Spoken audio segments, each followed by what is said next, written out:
최근 들어 고령자 계속 고용, 즉 정년 연장에 대한 사회적 관심이 뜨겁습니다. 다들 아시는 것처럼 우리나라는 정년 60세 제도를 채택하고 있는데요. 이 제도는 고용상 연령차별 금지 및 고령자 고용 촉진에 관한 법률에 근거하고 있습니다. 그럼 정년의 사전적 의미부터 한번 알아볼까요? 네이버 사전에서는 정년을 관청이나 학교, 회사 따위에 근무하는 공무원이나 직원이 직장에서 물러나도록 정해져 있는 나이라고 뜻풀이를 해놓았더라고요. 이런 의미를 볼 때 우리나라는 현업에서 은퇴하는 시기를 제도적으로 만 60세까지 보장한다는 걸 알 수 있는데요. 하지만 정년제를 운영하는 기업은 일부에 불과합니다. 2023년 6월 통계청 조사 결과 정년제를 운영하는 기업은 21.2%였습니다. 사업체 규모가 클수록 사업체의 노동자합이 있을수록 정년제 운영 비율이 높았고요. 아무튼 정년 60세 제도는 급속한 고령화 추세에 따라 나이에 상관없이 능력에 따라 정년을 맞이한 인력이 더 오래 일할 수 있도록 보장하기 위해서 도입됐다고 합니다. 2016년 1월부터 상시 300명 이상의 노동자를 둔 사업장에서 적용되기 시작했고요. 2017년 1월부터는 300명 미만 사업장에도 적용이 됐습니다. 제가 얼마 전 한 언론사 기자로부터 취재 문의 연락을 받았는데요. 이 기자분께서 제게 연락한 이유도 정년 연장 이슈에 관한 특집 기사를 준비하면서 취재원을 구한다는 얘기였어요. 월담노조가 반월시아공단에서 일하는 작은 사업장 노동자들을 주로 만나고 있기 때문에 작은 사업장에선 정년 연장 문제가 어떻게 다가오는지 궁금해 하시더라고요. 작은 사업장이 많은 반월시아공단을 비롯한 대다수 산업단지들이 최근 인력난을 심각하게 겪고 있다는 소식은 많이들 들어보셨죠? 그래서일까요? 작은 사업장을 중심으로 정년을 연장하는 곳이 늘고 있다는 보도를 근래 들어 자주 접할 수 있는 것 같습니다. 특히 산업단지에 밀집한 제조업 중소사업체에서 60세 정년이 지나서도 계속 일하고 싶어하는 고령층 노동자들은 많은 반면 이곳에서 일하려는 청년들은 갈수록 보기 드문 상황이 맞물려 작은 사업장을 중심으로 정년 연장을 반기는 분위기가 나타나고 있습니다. 하지만 작은 사업장을 경영하는 사업주들은 정년 연장을 양날의 칼로 여기는 듯합니다. 한편으로는 신규 채용이 쉽지 않은 상황에서 고숙련 인력을 계속 붙잡아두고 싶은 욕심도 나지만 그렇다고 정년을 60세가 넘어서도 보장하게 되면 그만큼 인건비 부담이 가중될 거라고 우려하기 때문인데요. 쉽게 말해 정년 연장을 제도적으로 의무화하기보다는 기업 형편껏 또는 사업주 마음대로 계속 고용 여부를 선택할 수 있으면 그게 제일 좋다는 겁니다. 실제로 얼마 전 법적 정년을 기존 60세에서 65세로 연장하는 방안에 대해서 중소기업들의 이해를 대변하는 단체 관계자는 이렇게 말하더라고요. 중소기업에서 노동자가 더욱 오래 노동시장에 머무르게 하려면 정년 연장을 법으로 강제하기보다 고령 인력 활용에 대한 기업의 선택권을 넓히고 부담은 경감시키는 방향으로 계속 고용할 수 있는 환경이 조성돼야 한다고 말입니다. 더구나 정년 연장은 임금을 비롯한 노동 조건의 저하 없이 계속 고용하는 방식도 있지만 정년 퇴직 후 재고용하는 방식도 있잖아요. 이웃나라 일본의 기업들은 후자의 방식, 그러니까 은퇴 후 재고용 방식을 선호하고 그렇게 정년 연장하는 방식이 전체 기업의 70%에 달한다고 하더라고요. 작은 사업장에서 정년 연장을 시행하게 된다면 혹시 일본의 전철을 밟게 되진 않을지 그래서 걱정도 드는데요. 이와 관련한 통계조사를 하나 소개해 보겠습니다. 한국고용정보원의 정년제 등 계속고용제도 실태조사에 따르면 현재 정년제를 도입하고 있다는 비중이 5인 이상에서 9인 이하 사업장은 17.6%였고 10인 이상에서 49명 이하 사업장은 45.1%에 그쳤다고 합니다. 결국 이들 작은 사업장에서는 명시적인 정년제를 두고 있지 않아서 사실상 정년 폐지를 통해 60세를 넘어서도 계속 고용이 이루어지고 있다는 의미겠죠. 이렇게 작은 사업장에서 60세가 지나서도 계속 고용이 가능한 이유는 뭘까요? 아무래도 작은 사업장일수록 저임금화 경향이 고질적이기 때문에 실은 정년 연장에 따른 비용 부담 문제가 그리 크지 않은 탓으로 풀이됩니다. 저임금 노동자들은 생계를 위해서 남들보다 더 오래 혹은 더 많이 일해야 한다는 부담을 항상 짊어질 수밖에 없습니다. 한국 사회에서 정년 연장이 중요한 화두로 떠오른 까닭도 생각해보면 노후 복지에 대한 책임을 국가가 아닌 개인이 오롯이 떠안아야 하는 상황과 밀접하게 맞닿아 있는 것 같습니다. 단원 FM 청취자 여러분은 정년 연장에 대해서 어떻게 생각하시나요? 하루하루 출근은 고역 같은 일이지만 그래도 가급적 이 회사에서 오래 머물고 싶다는 생각, 그 심정에 저도 어느 정도 공감이 가더라고요. 아직 겪어보지 않은 미래이긴 하지만 저 역시도 노동소득이 없는 노후는 너무 불안하고 막막하게 느껴지기만 하거든요. 나이가 들고 여유로운 퇴직 후 삶을 그리기엔 우리나라의 사회복지제도는 너무나도 취약합니다.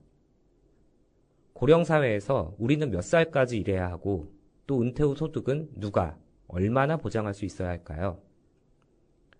오늘 월담의 노동의 수다 55회 방송은 쉽지만은 않은 정년 연장 문제로 이야기를 시작해봤습니다. 그럼 오늘의 첫 곡 함께 들으시고 월담과 함께하는 공단 뉴스 코너로 이어가 보겠습니다.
스텔라장의 아름다워 듣고 오셨고요. 지금은 월담과 함께하는 공단 뉴스 코너입니다. 제 옆에는 월담노조 이미숙님 나와 계십니다. 안녕하세요. 네, 옆에 아니고요. 앞에 앉아 있습니다. 안녕하세요. 월담과 함께하는 공단 뉴스 이미숙입니다. 청취자 여러분의 상상력을 돋우기 위해서 제가 네. 일부러 한번 그렇게 거짓말을 해버렸습니다. 네. 아무튼 반갑고요. 오늘 방송 오프닝에서 저희가 정년 연장 이슈를 잠깐 얘기해봤거든요. 네. 들으셨죠? 네네. 혹시 미숙님도 지금 활동하는 단체에서는 뭐 정년제가 있나요? 저희는 정년이 따로 정해져 있지는 않아요. 네. 그렇군요. 네. 지금 근데 단체 활동하시는 곳이 한두 군데가 아니시잖아요. 그러니까 돈 받고 일하시는 곳, 사대보험 가입해 있고, 네. 그러니까 고용보험 가입돼 있는 국민연금 내고 그 붙고 있는 그 사업장이 어디입니까? 제가 그런 데가 전국 불안정 노동 철폐연대인데 거기에 정년 제도가 있는지는 잘 모르겠어요. 네. 그 근로계약 하실 때 그런 거 잘 안 살펴보셨군요. 저희가 그래도 노동 이슈를 전문적으로 다루는 방송인데 이렇게 뭔가 문외한처럼 그렇게 아마추어처럼 보이면 안 되는데. 죄송합니다. 네. 미리 이렇게 자료를 검사해. 예. 사실 그게 지금 제가 질문하고 싶은 본질은 아니기 때문에. 네. 아무튼 그래서 미숙님은 그 철폐연대라는 단체에서 언제까지 활동하실 예정이십니까? 글쎄요. 제 마음속에 마지노선은 50이었거든요. 50이요? 네. 그래서 얼마 안 남은 거 아닌가요? 내일 모레요. 그래서 내일 모레 퇴사하시려고. 네. 그래서 이렇게 매년 이렇게 1년씩 갱신을 해 나갈까 해서 생각 중이긴 한데 아무튼 제 마음속에는 50까지였습니다. 근데 지금 100세 청춘 시대인데 한참 더 일하셔야 될 나이 아닌가요? 근데 정년이라는 게 그냥 지금 하고 있는 일, 지금 하고 있는 이 활동을 어느 정도 좀 정리하고 다른 뭔가 제 2의 제 3의 활동을 좀 해볼까. 새로운 활동. 네네네. 그런 계획이 50이었는데 사실 좀 뭐 할 거냐고 물어보실 거잖아요, 그렇죠? 그렇죠. 잘 모르겠어요. 이렇게 아무리 생각해도 제가 뭘 하나 하더라도 되게 한발떼기가 되게 어렵거든요. 누구나 막 그렇죠. 고민이 되게 많이 드는데 요즘 근데 어느 날 지나가다가 자전거포가 있더라고요. 또 되게 오래된 표현을 듣네요. 자전거포. 자전거포? 그 뭐라고 하나요? 요즘 사람들은? 자전거포. 자전거포, 자전거 상해 이건 다 옛말 아닌가요? 그런가요? 자전거 샵?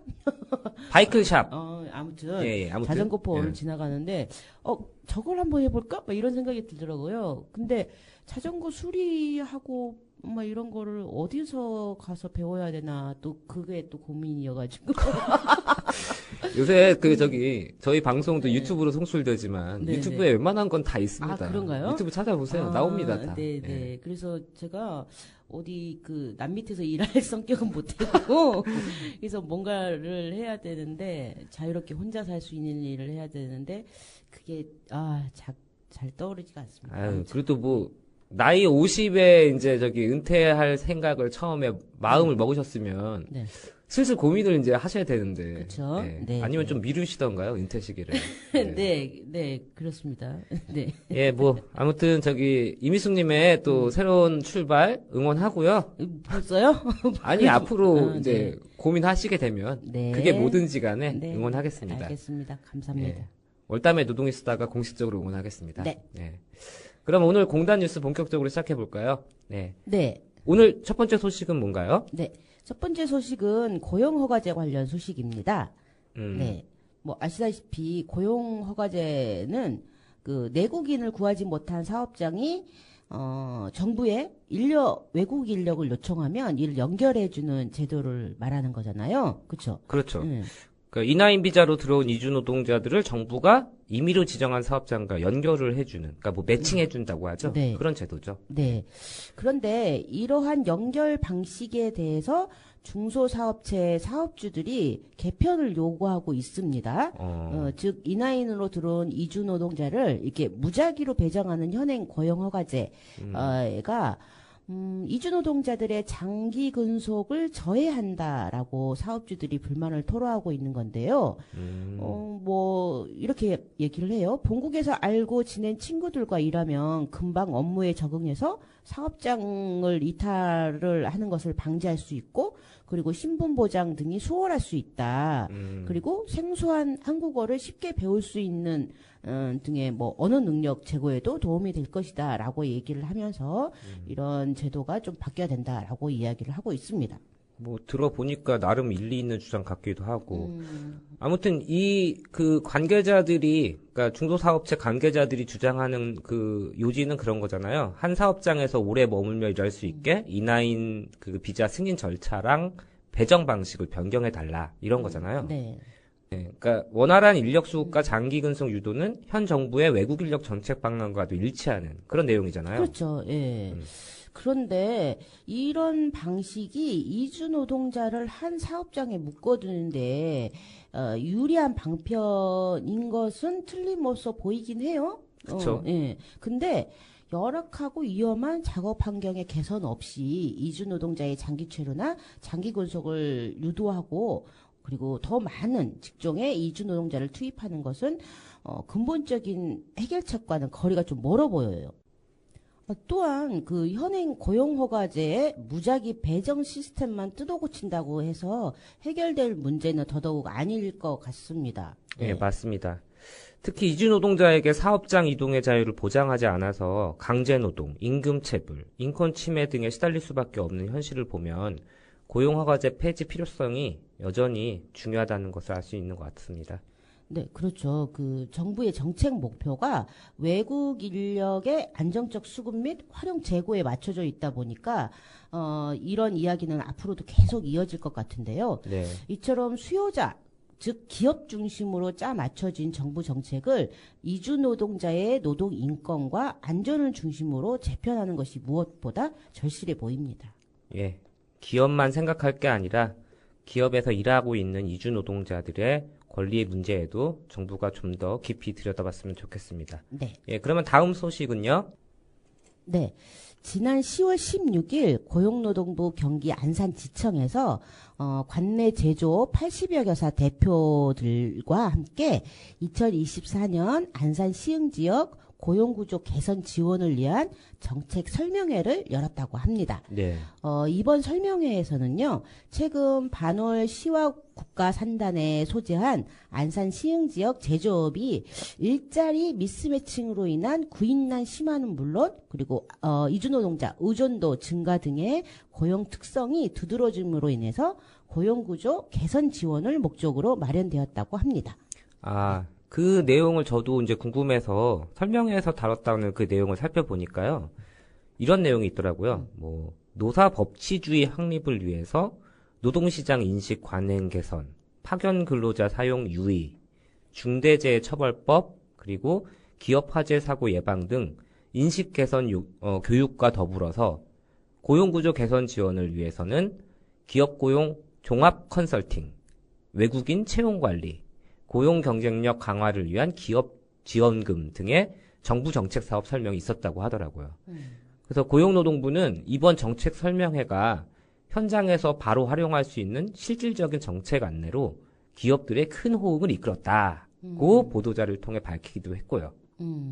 네. 그런데 그 안타까운 점은 공단 내에서 이게 만연한 제조 불법 파견 관행과 그리고 이주 노동자의 취약한 지위 문제에 대한 당국의 노력을 뭐 기껏해야 사용자 안전 뭐 인식 개선 이런 교육 정책 설명 이 정도로 그쳤다는 겁니다. 그러게요. 네. 그러니까 정부가 이 아리셀 화재 참사를 겪고서도 제조업 불법 파견이라든지 위험의 유지하로 낮고 열악한 처우에 시달리는 작은 사업장 노동자들의 문제, 이런 것들은 여전히 안 보고 있는 것 같아요.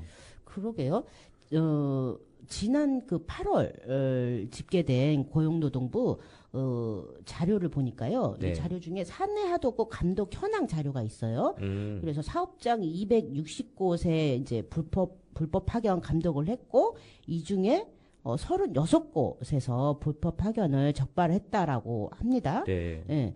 근데 파견법 뭐 위반 사업장에 대한 적발률이 13.6%에 그쳤다고 하는데요.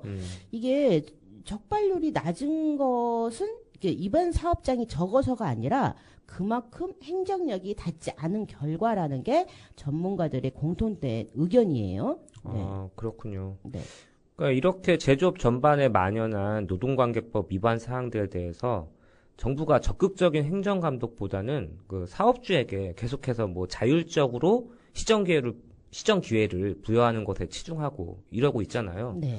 계속 그렇게 한다면 앞으로도 기업 봐주기, 늑장 행정이라는 비판을 면치 못할 것 같습니다. 자, 그러면 이쯤에서 노래 한 곡 더 듣고 다음 공단 뉴스 이야기를 이어가 볼까요? 네.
예, 조규찬의 사막을 걸어온 네온사인 함께 듣고 오셨습니다.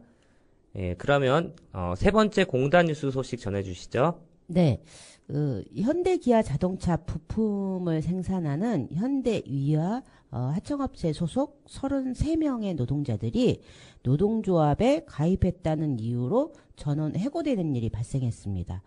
지난 8월 30일 일이라고 합니다. 아, 네네. 이게 또 안산 지역 일이라서 저도 좀 들어서 알고 있는데요. 네. 그 현대위아의 전기차 부품을 공급하는 그 동서 페더럴 모듈 사내 하청 업체인 H3HR 노동자들 이야기죠. 네, 맞습니다. 이 노동자들이 금속노조 경기지부 현대위아 시와지회를 만들고 교섭을 요구하자 도급 계약을 종료하는 방식으로 집단 해고를 했다고 합니다. 네. 근데 문제는 A3HR이 그 위장 도급 업체일 가능성이 농후하다는 거잖아요. 네. 파견법에 따르면 제조업 직접 생산 공정에는 파견이 금지되잖아요. 네. 만약에 실체가 있는 도급업체라면 독립성과 설비, 기술, 전문성을 가지고 노동자를 직접 지휘 감독하며 인사 노무 관리도 해야 되고요.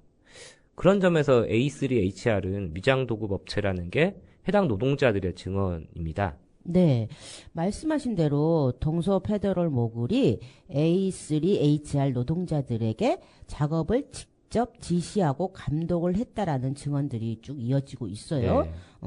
당연하게도 A3HR은 아무런 설비나 기술 전문성도 보유하지 않았고, 그리고 채용 시에는 동서 페더럴 모듈 입사 일정 안내라는 이런 메시지까지 전달을 받았다라고 합니다.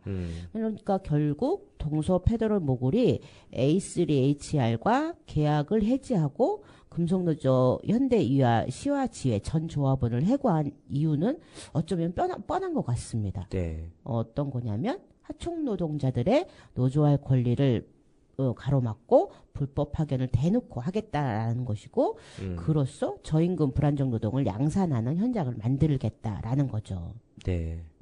흔히 법은 멀고 주먹은 가깝다고 하죠. 현대위아 시의 조합원들한테도 이 말이 과언이 아닌 것 같습니다. 해고 노동자가 불법 파견으로 회사를 노동부에 고소고발해도 결과가 나오기까지는 통상 3개월 이상의 시간이 걸린다고 해요. 그 노동부 조사 결과에 따라서 시정명령 조치가 나오면 회사는 또 곧바로 법정 소송에 돌입을 할 거잖아요. 그렇죠. 그러면 그 사이 이제 조합원들의 생계 문제 등으로 노조가 와해되기를 사측은 바라는 거죠. 노동자들한테는 정말 기나긴 고통의 시간일 수밖에 없을 것 같습니다. 네, 그렇게 되지 않아야 될 것 같은데요. 그러게요. 네. 그리고 앞서 고용노동부는 아리셀 참사를 계기로 사내와 도급 500곳에 대해서 불법 파견 여부를 감독하겠다라고 발표한 바 있어요. 네. 하지만 그 순간에도 동서 페더럴 모듈은 불법 파견, 노동 탄압을 버젓이 저지르고 있었다는 거잖아요. 네. 그러다 보니까 고용노동부가 만연한 불법 파견을 방치하는 것을 넘어서 심지어 조장하고 있다는 비판마저 나오고 있는 것입니다. 네. A3HR이 폐업한 지금 사실 폐업하고 나서도 B&M이라는 새로운 도급업체가 또 들어왔다고 해요. 과연 이 B&M은 합법적인 도급업체일지 의심이 가지 않을 수가 없습니다. 그러게요. 불법적으로 왜곡된 고용구조 속에서 그 노동자들이 안전하게 일할 권리, 또 노동권을 행사할 권리가 지워지는 이런 참담한 현실을 고용노동부가 더 이상 외면해서는 안 되겠습니다. 현대위아와 동서 페더럴 모듈도 간접 고용 불법 파견을 더 이상 일삼지 말고 사태 해결에 책임있게 나서야 할 것입니다. 네, 다음 소식 전해주시죠. 네.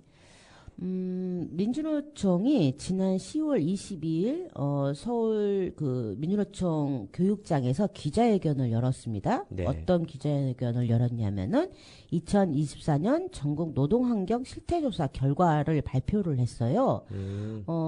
설문조사 이 결과를 쭉 보니까 노동자들이 현재 직장에서 가장 불만족스러운 것은 저임금 상태였다고 합니다.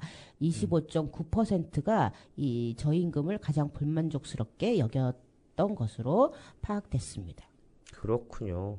가장 불만족스러운 부분이 저임금이었다면 많은 노동자들이 지금 사실은 저임금 상태에 놓여 있다는 이야기 아닌가요? 네. 그래서 노동자들의 최근 3개월 평균 임금을 보니까 월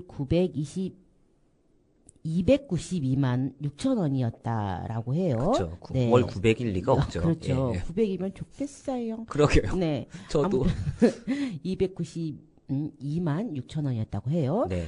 월 임금액은 우려했던 대로 고용 형태와 사업장 규모별로 차이가 컸어요. 네. 네. 정규직은 322만 4천 원인 반면에 비정규직은 266만 5천 원이었다고 합니다. 네. 그리고 이번 조사 좀 보니까 포괄 임금제 적용 여부도 확인이 좀 됐는데요. 전체 응답자 중 44.2%가 포괄임금제를 적용받고 있다고 답을 했어요. 꽤 높네요. 네, 특히 산업단지 노동자 중에서 이 포괄임금제를 적용받는 노동자는 무려 57%. 네, 전국 평균보다 13포인트가 더 많았다고 합니다. 네. 저도 이제 우리가 월담 노조 활동을 하고 있는 만큼 산업단지 노동자 관련 조사 결과를 그동안도 눈여겨봐 왔는데요. 산업단지에서 일하는 노동자들은 임금 체불을 경험한 비율도 전체 평균보다 훨씬 높더라고요. 네. 예를 들어서 뭐 최근 1년 사이 임금 체불을 경험했는지 이번에 실태조사에서 물었을 때 산업단지 노동자 중에는 14.8%가 임금 체불을 경험한 것으로 나타났고요. 이게 이제 전체로 보면 9.3%가 임금 체불을 경험했다고 응답을 했는데요. 그에 비하면 산업단지 노동자들의 임금 체불 경험 비율이 월등히 높은 겁니다. 네, 그렇죠. 그리고 여기서도 산업단지 노동자들의 열악한 노동 환경을 다시 한번 확인하게 되는 부분인 맞아요. 것 같아요. 그리고 이런 질문도 있었어요. 현 정부에 바라는 노동 정책이 무엇인가요? 이걸 좀 물었더니, 최저임금 대폭 인상 등 저임금 해소를 바라는 응답자가 32.1%로 나타났습니다. 네. 그리고 이어서 26.4%는 비정규직 정규직화 등 고용 안정을 원했었고, 그리고 노동법 위반 사업장에 대한 강력한 처벌을 원하는 응답자도 25.1%로 이렇게 고용 안정과 비슷한 수치를 보였습니다. 네, 보니까 이번 실태조사에서는 노조에 대한 인식조사도 같이 됐더라고요. 네.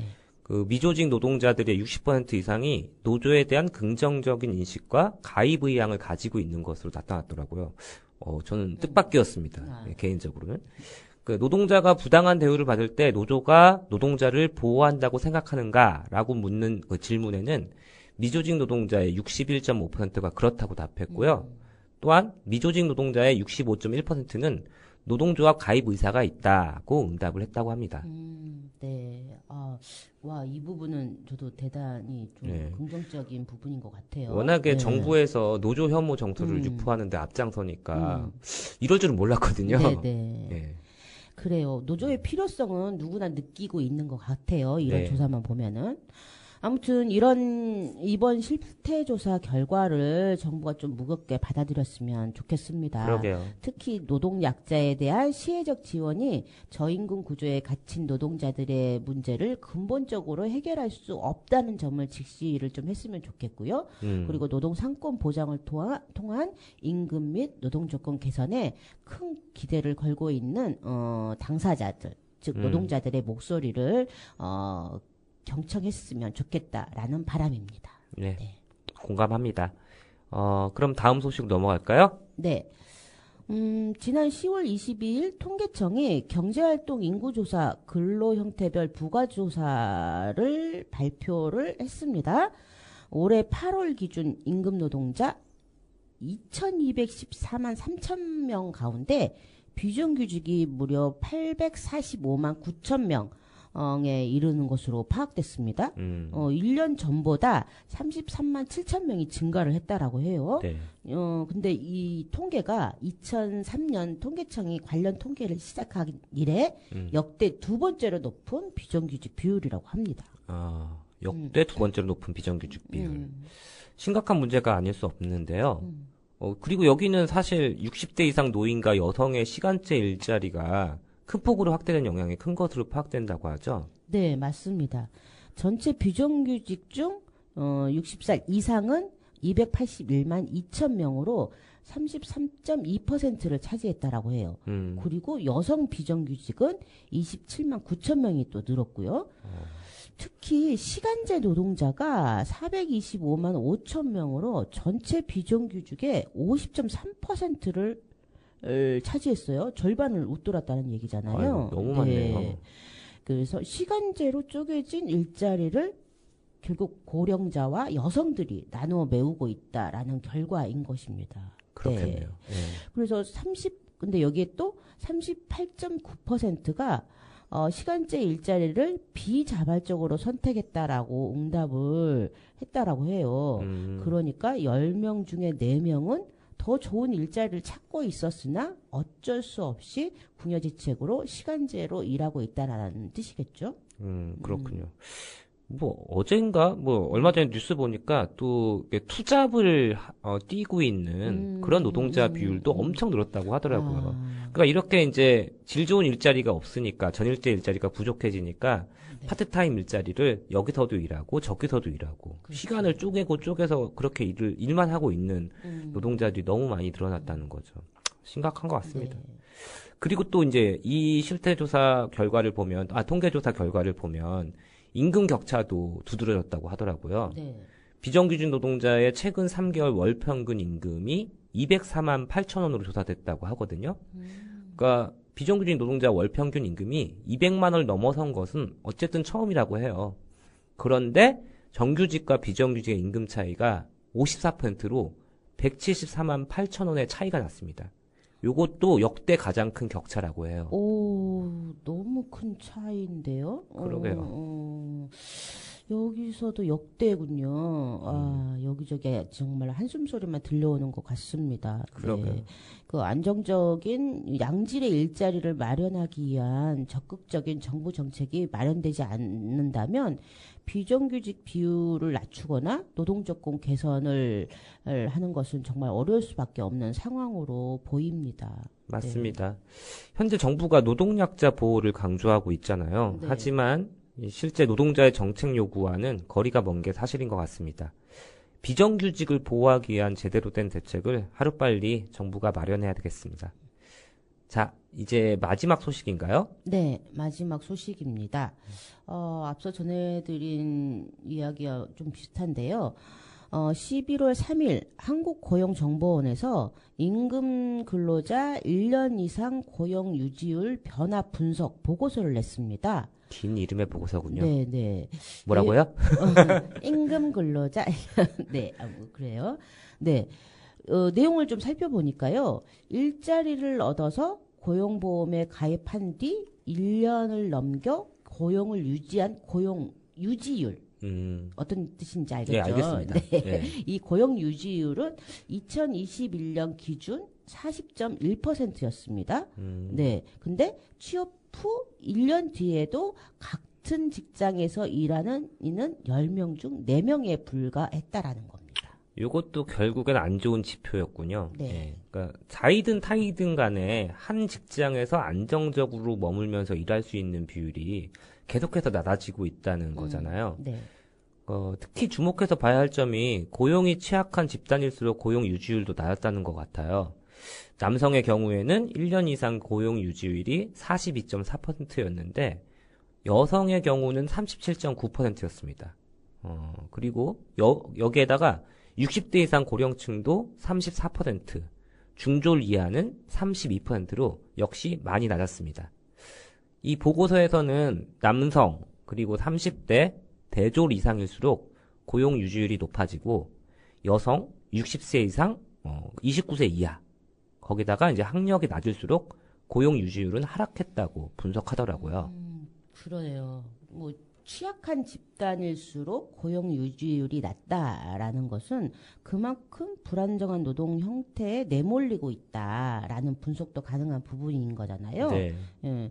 즉 1년 이상 고용 유지율이 낮다라는 것은 여기서 신규 취업자의 일자리 질이 좋지 않다라는 뜻인 거잖아요. 그렇죠? 그렇죠. 일자리가 뭔가 약간 문제가 있으니까 여기서 계속 오래 머물 수는 없겠다 싶어서 나가는 거니까. 그렇죠. 예. 그리고 앞서 소식에도 좀 말씀드렸지만 통계청 발표 올해 8월 기준 비정규직은 845만 9천 명이었다고 아까 말씀드렸잖아요. 예. 여기서도 역시나 60대 이상 노인과 여성의 비율이 높았고요. 네. 특히 20대 청년 노동자 가운데 비정규직 비율이 갈수록 커져가고 있다라고 합니다. 네. 네. 더욱이 이들 중에 상당수가 시간제 일자리로 파악되고 있고요. 결국 이런 것들을 좀 모아서 이렇게 분석을 해보면 새로 만들어지는 일자리가 시간제 등 불안정한 일자리들이고 여기에는 여성, 노인, 청년들로 채워지고 있다라는 이야기가 되는 겁니다. 그래서 이들의 노동 환경은 굉장히 열악해질 수밖에 없고 끊임없이 사업장을 벗어날 수밖에 없다는 이야기로 풀이가 되는 것 같아요. 네, 알겠습니다. 정말 이제는 평생 직장이라는 개념은 사라지고 오래 한 직장에 머무르는 것이 뭐 이제 민폐처럼 여겨질 만큼 고용관계가 단절되는 일들이 일상화됐잖아요. 네. 정부나 기업 모두 좀 고용 유연화만 고집하지 말고 고용 안정성을 높이기 위한 정책을 추진하고 또 취약계층 노동자에 대한 세심한 지원 정책을 모색했으면 좋겠습니다. 예, 오늘 공단 뉴스 이야기는 여기까지인데요. 네. 예, 미숙님 뭐 끝으로 더 하고 싶으신 말씀이 있을 것 같아요. 아무 얘기나 한번 해보십시오. 뭐 오늘 네.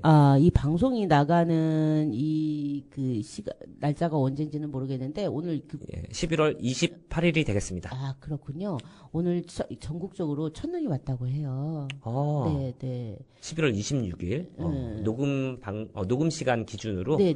녹음 시간 기준으로 첫눈이 왔다고 하는데 안산에는 눈이 안 왔고 우박이 내렸어요.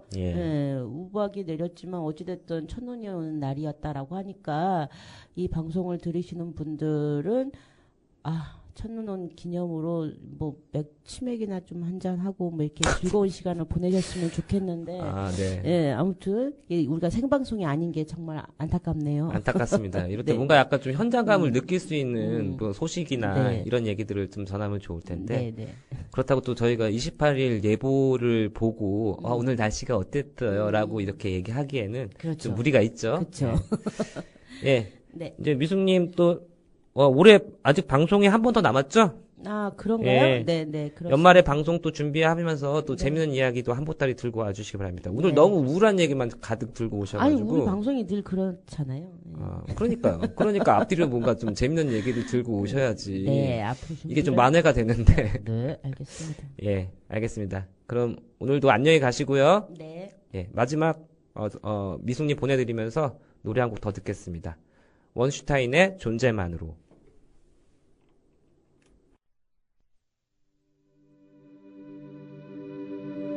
Miss you 한동안 난 멍하니 지내 시간은 바쁜 듯이 흘러 바람이 매몰차게 스쳐 가네 But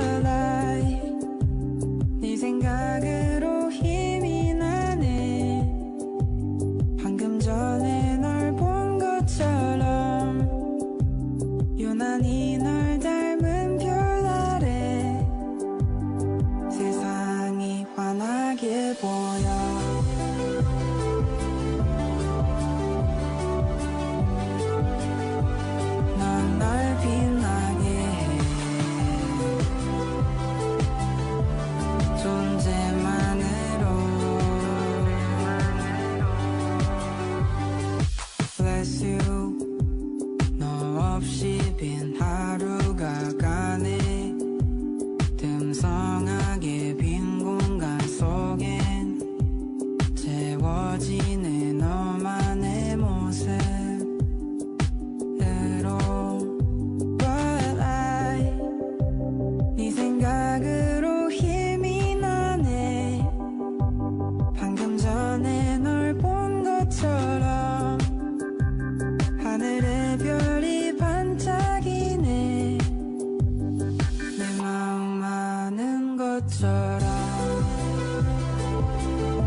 다시 혼자인 걸 알고 나면 마치 기다리고 있던 너처럼 Problems I know 짐을 덜고 싶지 않은 당신 그럼 난 말을 줄이며 하고 싶은 얘기를 뒤로 미루고 어느샌가 관심이 없어 보이며 그냥 지나가는 행인 일 행인 이 행인 삶 침대 위로 누워버려 난 뭘 하고 있을까 넌 알고 있을까 변했어 나의 밤 새벽 2:45 전엔 지옥 같더니 이젠 설레는 마음 그 길로 뛰어나간 난 우리 동네에서 제일 좋은 점만 그 밑을 내려다보며 저기 어딘가에 있겠지 하며 이 밤 처음으로 웃었지 환한 네 미소처럼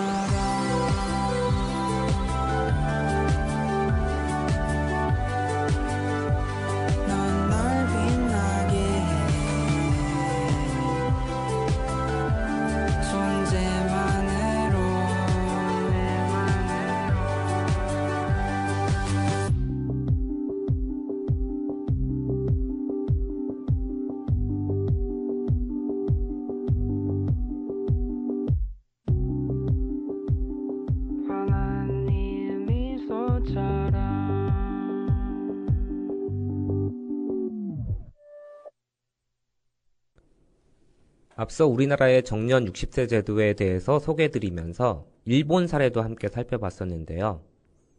고령화를 우리보다 앞서 경험한 일본은 은퇴 노인의 경제활동 참여를 높이기 위해 2004년 정년을 65세로 연장했다고 합니다. 이후 정년을 70세까지 연장한 고령자 고용 안정에 관한 법 개정안이 지난 2021년에 시행이 됐고요. 정년을 65세에서 70세로 5년 연장하는데 공공에서 민간까지 약 20년이 걸렸고 정년 연장의 확산은 현재까지도 이어지고 있다고 합니다. 그런데 일본 기업들은 고령자 재고용 시 직무급제로 편성하면서 임금 역시 조정합니다. 오프닝에서 말씀드린 것처럼 일본 기업들은 은퇴 후 재고용을 선호하고 있는 건데요. 이렇게 낮은 임금과 단시간제로 은퇴자를 재고용하면서 그 외 인적 투자는 청년층 신규 일자리와 기존 핵심 인력에 집중하는 형태라는 게 전문가들 설명입니다. 아마도 한국 기업들도 일본의 케이스를 그대로 따라가고 싶어 할 것만 같은데요. 한국과 마찬가지로 얼마 전 프랑스에서도 정년 연장이 한창 뜨거운 이슈였습니다. 그런데 프랑스의 경우 노동, 국민연금 등 사회보장제도를 둘러싼 맥락이 한국과는 많이 다릅니다. 한국의 노동계가 법적 정년 연장을 지지하는 것과는 달리 프랑스 노동계는 정년 연장에 줄곧 반대해왔다고 합니다. 프랑스에서 정년은 곧 연금을 수령하는 나이이기 때문인데요. 여기서 잠깐 짚고 넘어가면 공적 연금 수급 연령과 법적 정년이 불일치하는 나라는 OECD 회원국 중 한국이 유일하다고 합니다. 물론 법적 정년이 없는 나라도 있지만 그런 나라들조차도 고용계약이나 단체 협약을 통해서 정년을 개별적으로 정할 때 반드시 연금 수급 연령 이후로 설정하도록 하고 있습니다. 다시 프랑스 얘기로 돌아가면요. 프랑스에서 은퇴 생활은 인생의 축복이자 평생 노동에 대한 보상으로 여겨진다고 합니다. 연금의 소득 대체율도 74%에 달하고 프랑스 퇴직자의 4.4%만이 빈곤선 이하에서 생활하고 있습니다. 반면 우리나라의 노인 빈곤율은 39.3%나 된다고 하죠. 우리나라 노인 인구 가운데 5명 중 2명이 중위소득의 절반, 그러니까 월 기준으로 약 125만 원보다 적은 돈을 벌어들인다는 뜻입니다. 이는 OECD 국가 평균인 14.9%보다 무려 2.5배나 높은 수치라고 하죠. 그러니 프랑스에서는 정년을 늘린다는 말이 연금을 붓는 기간은 더 길어지고 꿈에 그리던 은퇴 후 생활은 그만큼 멀어진다는 얘기와 다를 게 없죠. 당시 연금 개혁을 주도한 마크롱 프랑스 대통령의 지지율은 당연히 급락했습니다. 한편 프랑스에서는 정년을 둘러싼 세대 갈등도 일어나지 않았습니다.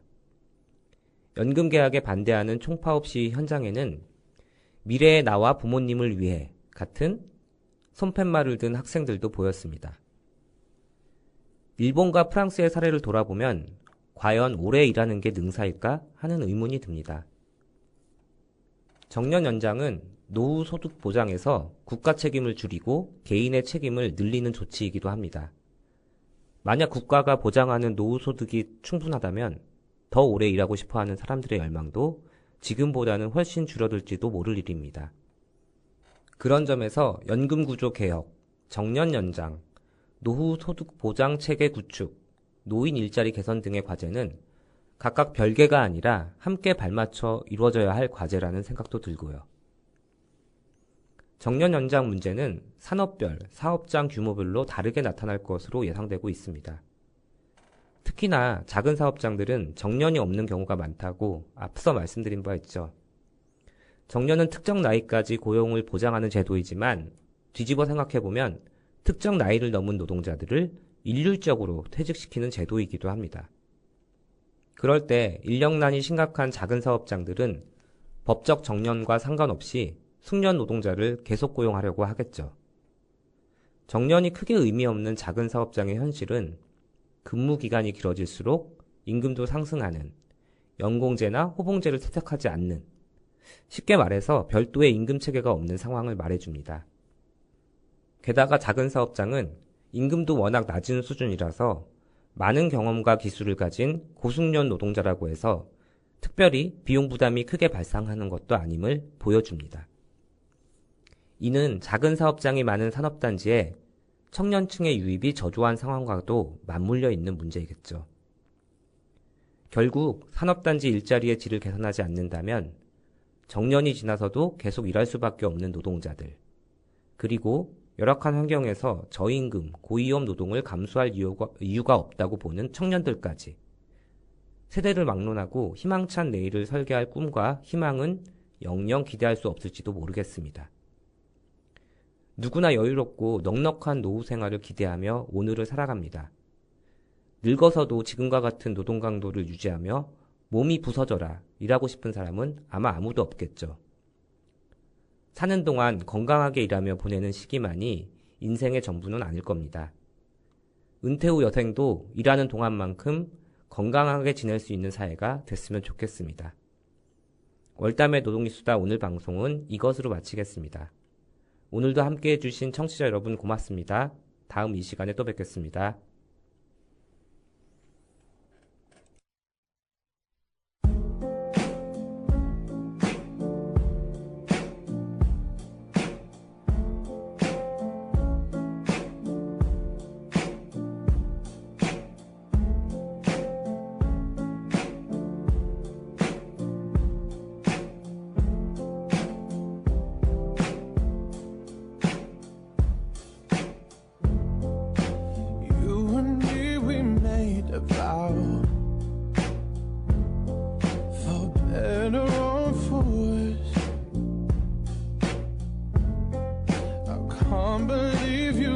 Me down, but the proof's in the way it hurts. For months on end I've had my doubts, denying every tear. I wish this would be over now, but I know that I still need you here. You say I'm crazy, 'cause you don't think I know what you've done. But when you call me baby, I know I'm not the only one. You've been so unfadable. Sadly, I know why. Your heart is unobtainable, even though God knows you kept mine. You say I'm crazy, 'cause you don't think I know what you've done. But when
지금 이대로 지구 위험해.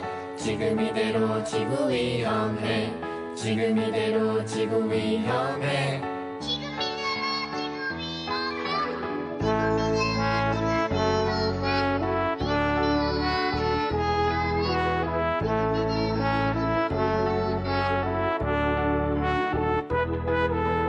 지금 이대로 지구 위험해. 지금 이대로 지구 위험해. 지금 이대로 지구 위험해. 지금 이대로 지구 위험해. 2016년부터 2030년까지 우리가 실천해야 할 많은 일들이 있어요. S Sustainable D Development G Goals G SDGs. 첫 번째, 빈곤 없는 따뜻한 경기도 만들어요. 두 번째, 지역에서 안전한 먹거리를 먹을 수 있게 해요. 세 번째, 아이부터 노인에 이르기까지 건강하게 살 수 있게 만들어요. 네 번째, 모두에게 공평한 교육의 기회를 주어요. В-четвертых, предоставить всем равные возможности для получения образования. 다섯 번째, 성별과 관계없이 똑같이 안전하게 어울려 살 수 있는 사회를 만들어요. 여섯 번째, 물을 깨끗하게 관리해요. 일곱 번째, 탄소 배출을 최소화하고 온실가스를 줄여요. 여덟 번째, 좋은 일자리 많이 만들어요. 8 नम्बर धेरै राम्रा कामहरू सिर्जना गर्नुहोस्।